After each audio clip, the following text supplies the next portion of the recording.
Current statistics indicate that nearly half the world's population lives in poverty, defined as less than $2 a day, and that 1 in 6 people live in extreme poverty, less than $1.25. But poverty is not actually just about a lack of money. It's about a lack of opportunities, a lack of choices, a lack of access to all sorts of things that many of us consider essential to life. Poverty is about a lack of hope. Poverty doesn't have just one facet, and so we cannot fight poverty with just a single solution. And understanding this is at the core of Compassion's holistic child development program. Picture all the different aspects of your life, your family, your work, your home, your faith, your community, as spokes on a wheel, and then think about what might happen if one of those spokes were broken or missing. It's no different for children living in poverty.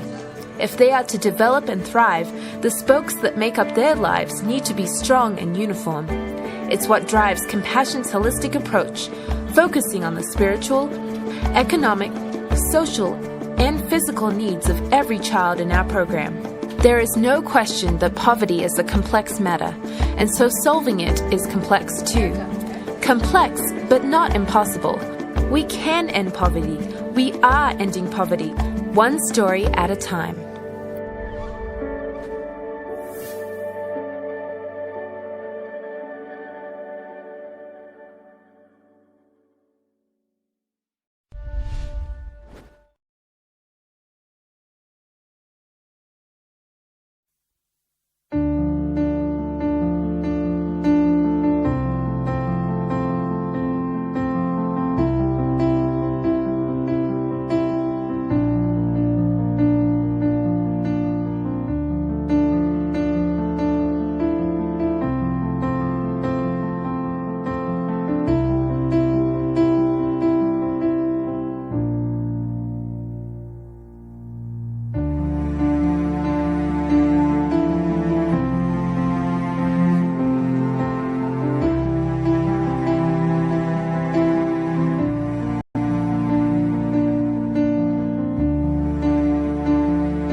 In this video, you will learn about cyberbullying. What is cyberbullying? According to StopBullying.gov, the federal government website that is managed by the U.S. Department of Health and Human Services, cyberbullying is bullying that takes place using electronic technology. In other words, it is the act of intimidating or threatening someone with electronic technology. Electronic technology includes devices like cell phones, tablets, computers, and communication technologies such as email, text messaging, social media, chats, and websites. According to the U.S. legal definitions, cyberbullying could be limited to posting rumors or gossips about a person on the internet, bringing about hatred in others' minds.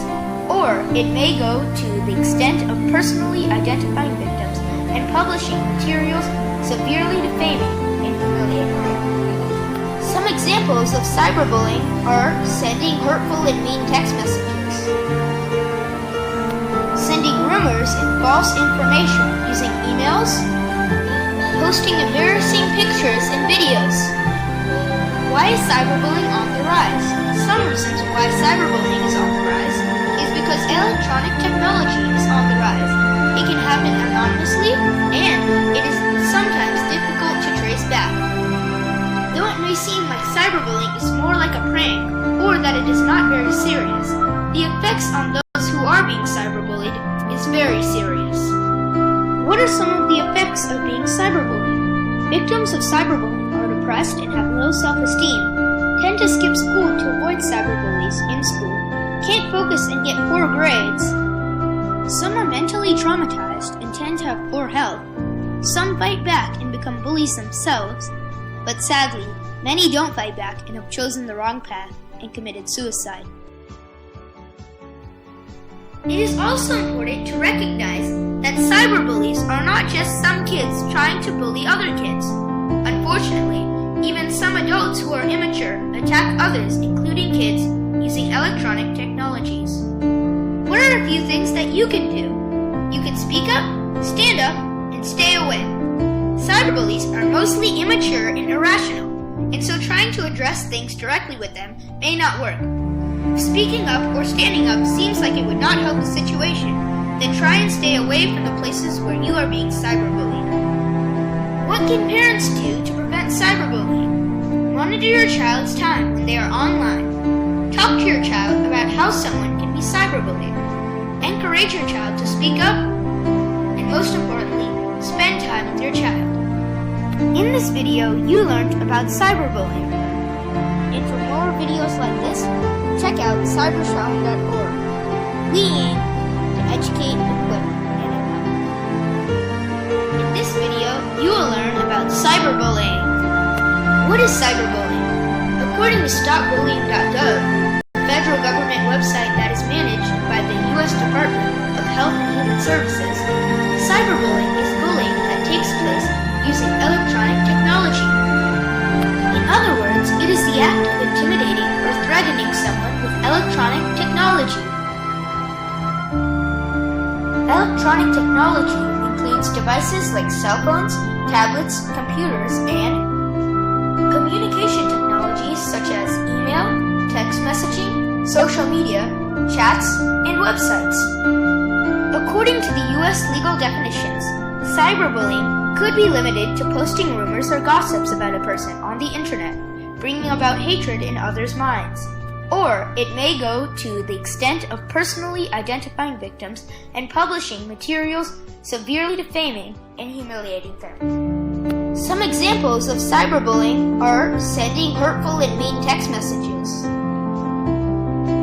sending rumors and false information using emails, posting embarrassing pictures and videos. Why is cyberbullying on the rise? Some reasons why cyberbullying is on the rise is because electronic technology is on the rise. It can happen anonymously, and it is sometimes difficult to trace back. Though it may seem like cyberbullying is more like a prank, or that it is not very serious, the effects on those who are being cyberbullied is very serious. What are some of the effects of being cyberbullied? Victims of cyberbullying